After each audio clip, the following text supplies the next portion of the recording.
everybody? It's Mr. Wagstaff. Cool stuff to talk about today. Alright, so yesterday kind of gave a introduction, kind of a precursor or a, midway through American history, catch up of what is taking place in the United States at the different regions. Today we need to talk about immigration in the late 1800s. Pivotal turning points in American history revolve around the amount of immigrants that are coming into the United States. Because unless you're a Native American, you are in some way, shape, or form an immigrant into the United States. Immigration in the late 19th century, which is the late 1800s, is very different than immigration today. And even at the time, it was a huge difference depending on where you're coming from, what country you're leaving, right? A lot, in large part because of your race and ethnicity. Because if you're showing up at Ellis Island, your experience is a whole lot different than if you're showing up at Angel Island. And that's what we're going to talk about today, is the massive amount of immigrants coming into the United States, how they were treated, how that was viewed, and how the United States embraced or did not embrace this massive amount of immigrants coming into the United States in the late 1800s. All right, let me go make myself a little smaller here. Beep, beep, beep, beep, beep, beep. Put myself up here in the corner. So what we're going to start talking about today is Ellis Island. So Ellis Island is off of the coast of New York City. All right, I got a picture here for you. The Statue of Liberty's right here. You got Ellis Island here behind. So what happens is if you're anywhere else on Earth, all right, when I say on Earth, in Europe, there's a lot of issues taking place in Europe at the time. There's the Irish potato famine. There's some political issues in Germany. There's a lot of places around the world where people are leaving, all right, or especially in Europe, where there's leaving Europe, all right. The negative things that are happening in Europe are called push factors. This is pushing you out of where you currently live. So they could go anywhere they wanted to in the world. At the time, almost exclusively, immigrants leaving Europe come to America. So why is that? Well, there's pull factors. Pull factors typically are something positive that pulls you to where you end up. America has one heck of a pull factor. Jobs. Tons of jobs. Tons and tons and tons of jobs. Now they're factory jobs and the jobs are garbage, but they are jobs that will pay you money to be able to buy food and survive. In other places in Europe, that doesn't exist. People are starving to death. In Ireland, people are literally dying because there is a shortage of food. So are they willing to come over to America and work a garbage job making next to nothing but having enough money to survive? Absolutely. So tons of immigrants are going to leave Europe for different reasons, and they're all going to head towards America. Because America's like, come on in, immigrants. We are so immigrant friendly at the time, in theory, that we have this Statue of Liberty, which is basically like a trophy France gave us for beating England. They waited 100 years to give it to us because they wanted to make sure that we stuck before they, gave us a big trophy for it. So, the Statue of Liberty, the poem inscribed at the bottom of the Statue of Liberty is basically saying, is entitled "The Mother of Exiles." Like, give us your tired, your poor, your huddled masses yearning to breathe free. Basically saying, hey, all these people the rest of you countries don't want, send them to America. We'll be better than you using all the rejects you don't want. This is basically what America's mentality is at the time. The United States government loves having immigrants come over here and work. You know why?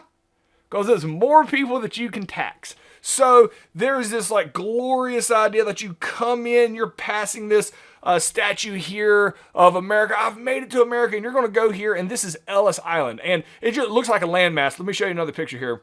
This is another picture of Ellis Island. So the Statue of Liberty is over here. I don't know why I'm marked off the screen like you can see that. So this is Ellis Island. All right. So what happens is these immigrants from Europe, they show up at Ellis Island, and there's just tons of just just boats and boats and boats of immigrants showing up here at Ellis Island, and Ellis Island has to process these people. Now, so this is Ellis Island, and it's off the coast of New York City. This actually back here is actually New Jersey, because New Jersey and New York City are separated by this waterway that this island is in. This bridge right here didn't exist at the time. This is a modern picture. Obviously, they didn't have color pictures back then. This bridge was made in the 1990s, basically because now it's a historic site. And we'll get to that in a second. But it's a historic site, and they got to get, like, you need to do maintenance and stuff. You need to have trucks and not always come in on a ferry. But at the time, you showed up on a boat and you left on a boat. There is no other way of getting in or out of Ellis Island. So everybody showed up. The boats would come with all these immigrants. Here's the actual photograph of immigrants standing in line. I mean, this is their entire life. Just imagine, like, your entire life is like in a duffel bag, and everything from this point on is brand new. Very few of us have experienced that. That is a catastrophic change in your life. So even though these factory jobs are garbage, it's better than wherever they're coming from. All right. So here are people lined up at Ellis Island. Then they come inside the building at Ellis Island. This is a photograph of people inside the building here at Ellis Island, and it's nonstop like this. Thousands of immigrants come in every day. So once you get here, here's the requirements. Here's what you experience. You're given a questionnaire. Now, you usually fill this out in the ship that you came over on. And here's what the questionnaire is. There's 29 questions on it. Now, you're more than welcome to pause me and go through and read all these because they are relatively interesting. I want to focus on 3 or 4 right here. That these are the ones that will get you turned around and sent back to the other wherever you came from. How much money do you have? That's what they're asking, all right? This here says at least the equivalent of $50 was needed. So the equivalent is a subjective thing. My understanding was it was $25 is that all immigrants had to have. Ellis Island doesn't take that money from you, all right? You show up with $25, which is a considerable amount of money at the late 1800s. You'd have $25. The reason that is because you need to go get a job. Well, you're not going to have a job like that day. You have to be able to like survive long enough to get a job. The last thing that New York wants is for a whole bunch of immigrants to show up, or America in general, for a whole bunch of immigrants to show up and then just starve to death and die in the streets, and then you're America's problem. So you had to have money to prove that you can survive long enough to find a job. All right. They didn't want any felons, all right? They didn't want no axe murderers here. So the question is, have you been in prison, charity, almshouse, or insane asylum? And because they didn't want any crazy people. They didn't want felons. I don't know how many people would be like, yep, that was me. Done killed 60 people. Like, I don't know what their record system is. Be like, no. So I don't know how many people would be like, oh, wait. You're not taking murderers in? I guess I'll go back. So I don't know how truthful that question would be for somebody who would have to check no or have to check yes. They'd be like, I'm good.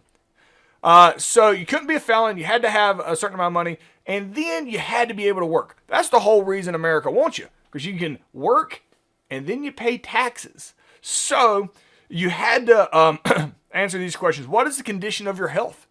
Are you healthy? Can you work? They also want to make sure you don't have any crazy disease like monkeypox or something, crazy and come over and infect a whole bunch of people. If you're sick, they're not going to let you in. Like, nah. And then, are you deformed or crippled? As horrible as that sounds, and is, you had to be able to work. If you can't work, you're nothing but a hindrance on society. As brutal as that sounds, that is how America operated. If you could go through and answer these completely, and you're healthy, you can work, and you get $25, high five, good job, welcome to America. Because if it was pretty easy. Most people blew right through this. 2 minutes is how long somebody would talk to you. All right, good, high five, move you on. Here's what you're looking at now. You're not a temporary, you're an American citizen. You can vote. We're going to talk about that in future lessons here about all of a sudden these people have never been from a democracy. They have the right to vote. Do you think they care? No, they just want money and food. However, The ability to be able to vote in America is a very powerful weapon that the people who have these new immigrants, they don't care. There's going to be all types of people waiting for them the moment they get off a boat that promise them everything if they can have their vote. And we're going to talk about these political machines that'll come out in a later lesson. But so they're full-on citizens. So this here is Ellis Island. All right, they rolled in here past the Statue of Liberty, and then they're going to go over here. This is New York City. On the other side is New Jersey, and they typically go over to New York City, and there's just tons and tons and tons of jobs. And as far as immigration goes, it is a factory. As they go work at a factory, they're just churning out new American citizens nonstop, and our population is just going to skyrocket from this. There is no shortage of labor on the East Coast in these factories.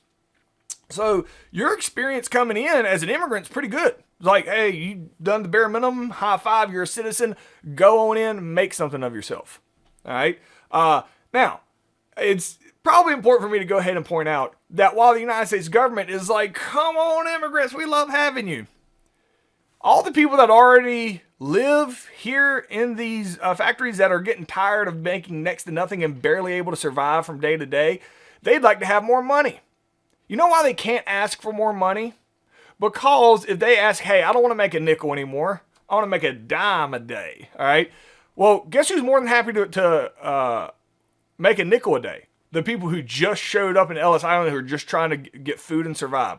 So with a constant influx of workers who are willing to work for next to nothing, all right, it keeps wages extremely low, and there is just unbelievable poverty in New York City because and when I say New York City, I'm talking about the whole country, because even though Ellis Island is the entryway, they go to Chicago, all over the country. Everybody comes in through Ellis Island on the East Coast, not just people in New York City, everywhere. This was the hub for this half of the country, was Ellis Island. So, massive poverty here, and it's also the richest people on earth. The people who own those factories, they don't have to pay your workers hardly anything. But they're producing stuff that you can sell for a ridiculous amount of money around the world. So you have this huge gap between rich and poor at the time, working off the backs of the immigrants that they basically have to pay next to nothing for, because there's a constant influx of people willing to work for next to nothing. But as far as coming into the United States from Ellis Island, it was pretty smooth. It went pretty well. Well, there's another island that did the other half of the country, and that's Angel Island. All right. So Angel Island is off the coast of San Francisco. All right. The West Coast. So that's anybody coming across the Pacific coast or the Pacific Ocean, which is going to be coming from Asia, has to go through Angel Island. Angel Island, whole different ball game. Whole different ball game. So by this point on the West Coast, there is a massive influx of Chinese trying to come in because America had invited all the Chinese immigrants when it was time to build the Transcontinental Railroad. Now the Transcontinental Railroad is completed. America's like, whoa, hold on now. And they really tried to stop the Chinese from coming over. The conditions at Angel Island are absolutely horrific and awful.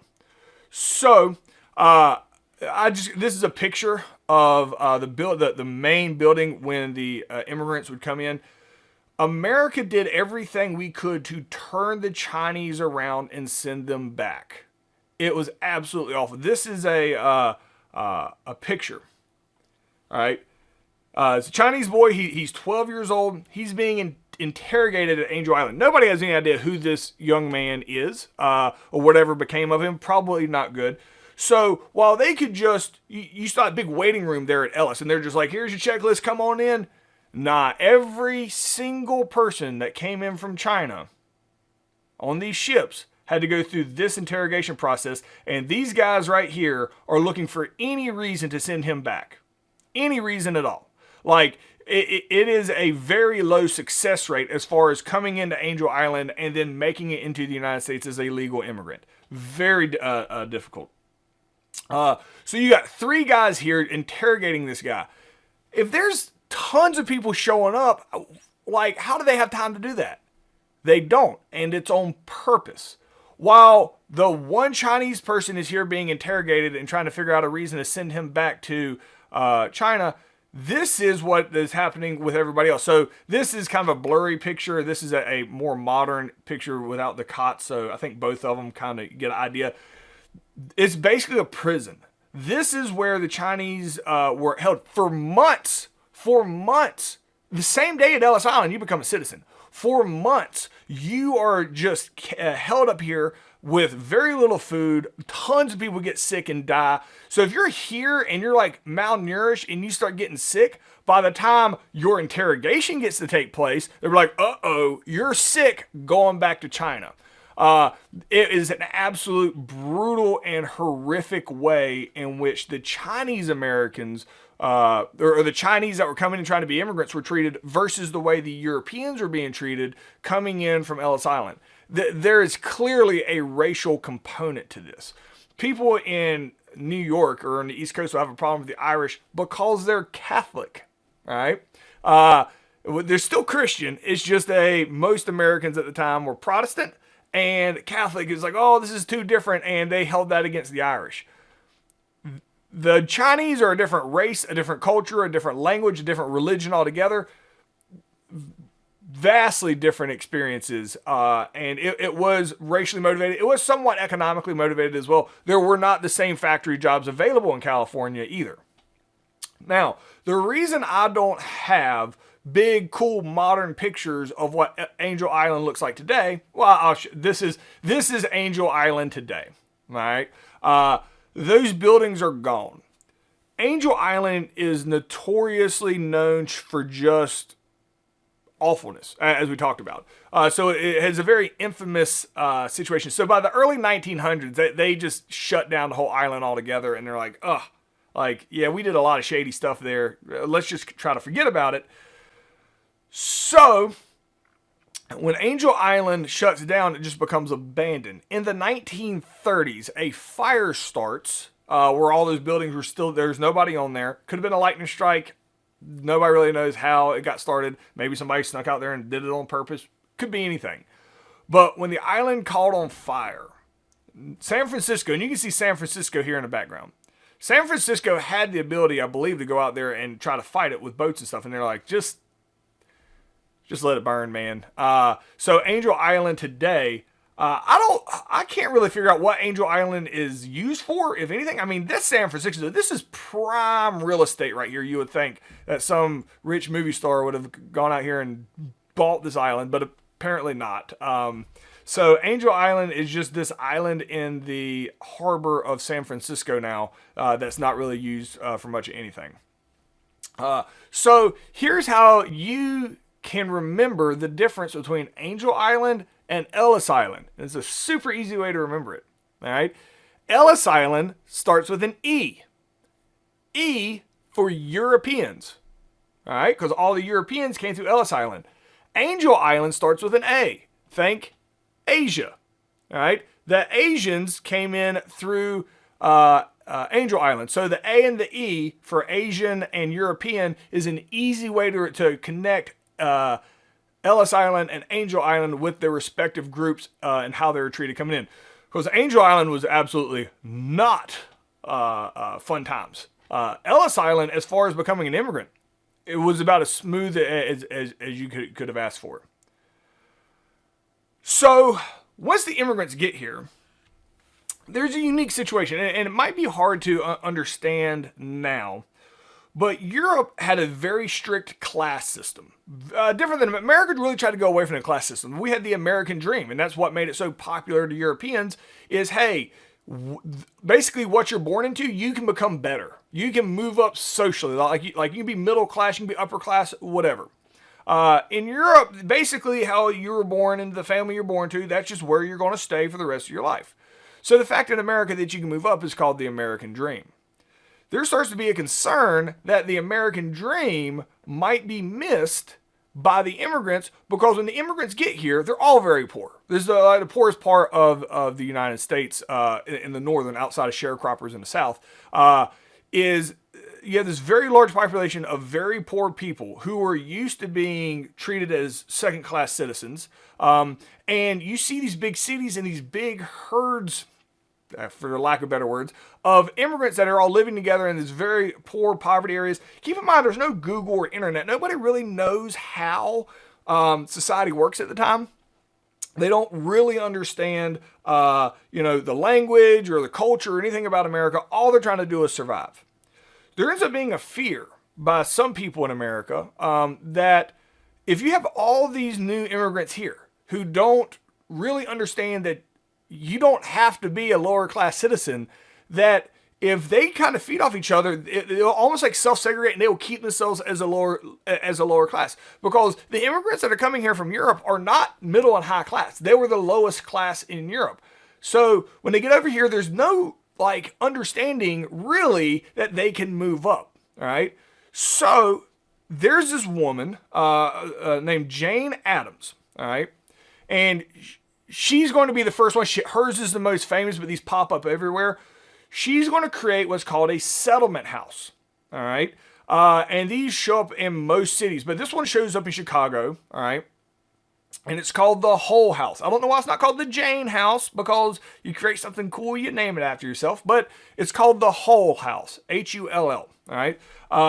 What the Hull House is, all right, it is to help immigrants. Now it's, at first I was like, when I was learning about this, it must be like like a charity organization, which it is, that shows up in the middle of the cities, in the middle of their society, which it does. And it just must help all the immigrants learn how to do stuff in society. It does. And you're like, okay, so cool, let's move on. Here's what's really interesting about it. It's not an empty building and they say, hey, come on in, immigrants. It's actually a bunch of middle class people. A whole bunch of people who have been where the immigrants are, that have become successful in America. That's who these settlement houses really want. And they would come and they would live there. They'd hang out there. It's a charity. They do it for free. And basically they help the immigrants, under the newer immigrants, how to be successful in America. That's the logic behind these settlement houses. Show them in the middle of their neighborhoods of how you can move up. And what you can do to be successful in America. And the settlement houses did a really good job, as we look back on it historically, of creating this American mentality, this whole pull yourself up by your bootstraps kind of thing, where they teach the immigrants step by step what needs to be done to be successful. It's basic stuff like, we know today about money and finances and, general stuff that the typical 8th grader would understand about how to be successful. You have more money, you buy things, don't go to jail. Like in European societies, because you were so restricted to your social class, that was stuff that had to be taught. And the settlement houses actually did a really, really good job of doing that in these inner cities, in these high population immigrant areas. So everybody's like, hooray, immigrants, for the most part. Well, there ends up being some immigration restriction, all right? And not surprisingly, from what we've already talked about, who do you think the first group is that is going to be discriminated against? That's right, the Chinese, all right? America finally gets tired, all right, in 1882. In 1882 right here, they get tired of having the Chinese. They tired of trying to lie about this at Angel Island and finding reasons to send them back. So they're like, all right, fine. And the United States passes the Chinese Exclusion Act, meaning Chinese people can't come into America anymore. Period. At all. For 10 years. For 10 years. Just for 10 years, no more. So in 1882, they pass a law saying no more Chinese people can come into the United States for 10 years. In 1892, they extend that for 10 more years until 1902. Then they extend it to 1912. Then they extend it to 1922. Then they extend it to 1932. Then they extend it to 1942. Then they're going to extend it again. And World War II happens, and China becomes our ally. We're like, yeah, y'all remember how we used to, for the last, half a century say y'all can't come over? Just kidding. And we got rid of the Chinese Exclusion Act. But America really for racial reasons, said no more Chinese can come into the United States. This is the first time in America, who is founded on immigration, says nah, no more of that on a massive scale. So the Chinese Exclusion Act is the first real American step into, I don't really like immigrants.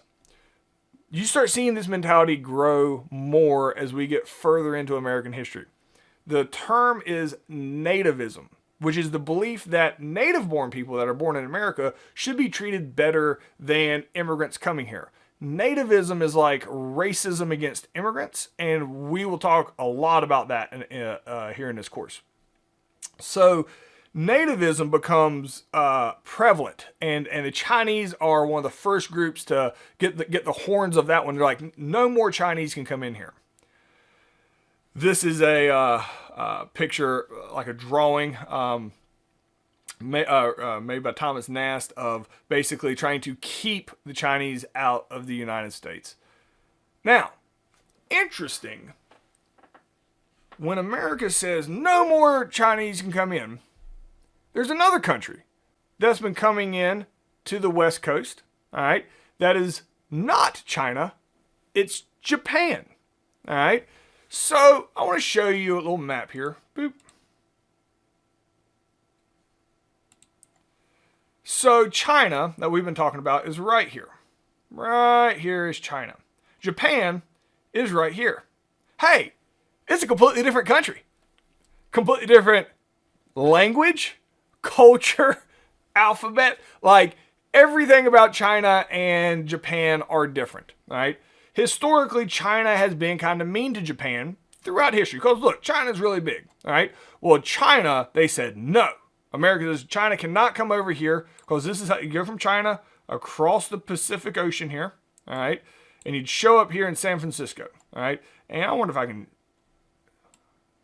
see if where's Angel Island at? Where's Angel Island at? It's got to be around here somewhere. Oh, I don't want to waste time. Nope, that's Alcatraz. I know it's around here somewhere. Oh, it's the big one right here. Angel Island State Park. Guess that answers my question ever. Wonder why it's not owned by a rich person today. All right, so this the Chinese people can no longer come across here to California to come in. Well, Japanese start coming over here, as they had been, a smaller amount because there's a smaller population. All right, and America starts being like, no, you can't do that. And they're like, yeah, we can. And they're like, dang it, we don't have a law against the Japanese. Well, Japanese Americans start being treated as second-class citizens in California, because they're like, they're Asian just like the Chinese are. And so in California, the Japanese Americans, the immigrants that come over from Japan, started being treated as second-class citizens, start getting put into segregated schools.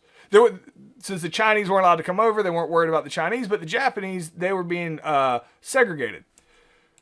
Japan, and so we're going to talk about a lot about Japan quite a bit in this course.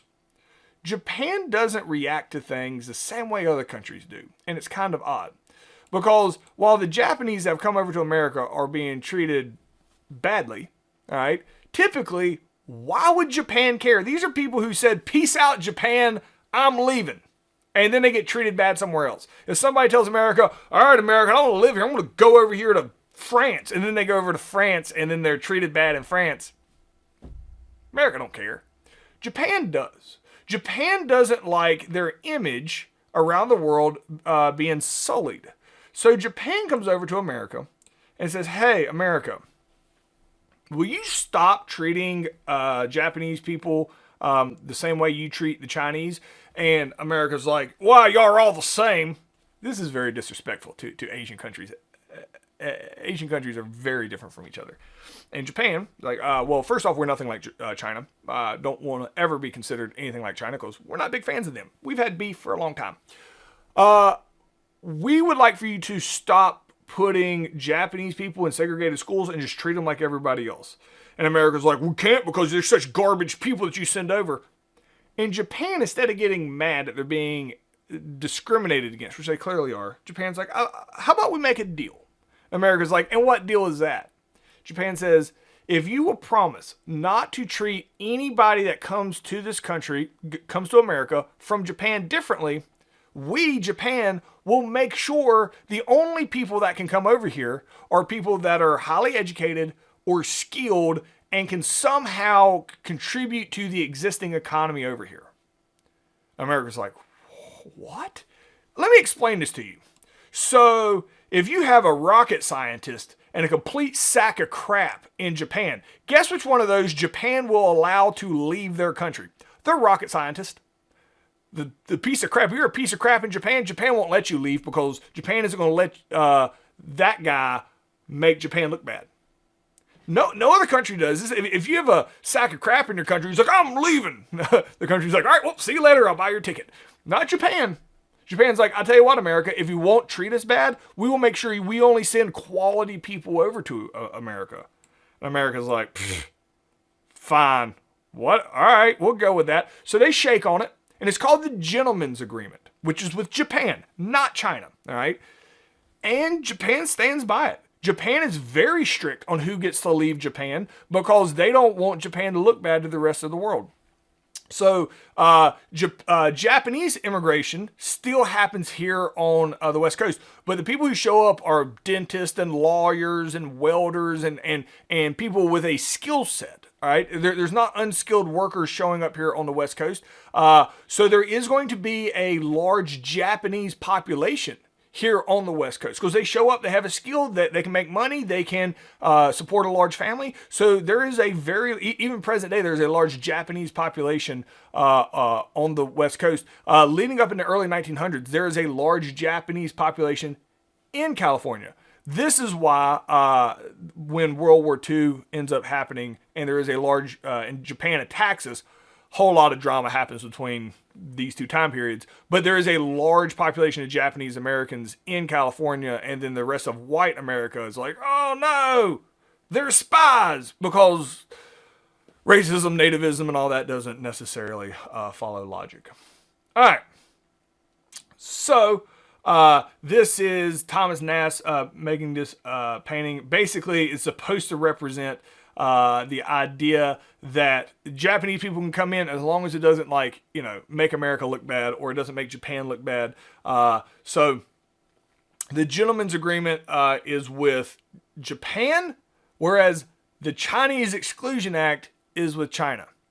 All right, that's as far as we're going to get today. Tomorrow, we're going to start talking about the Gilded Age, and I think you'll like it.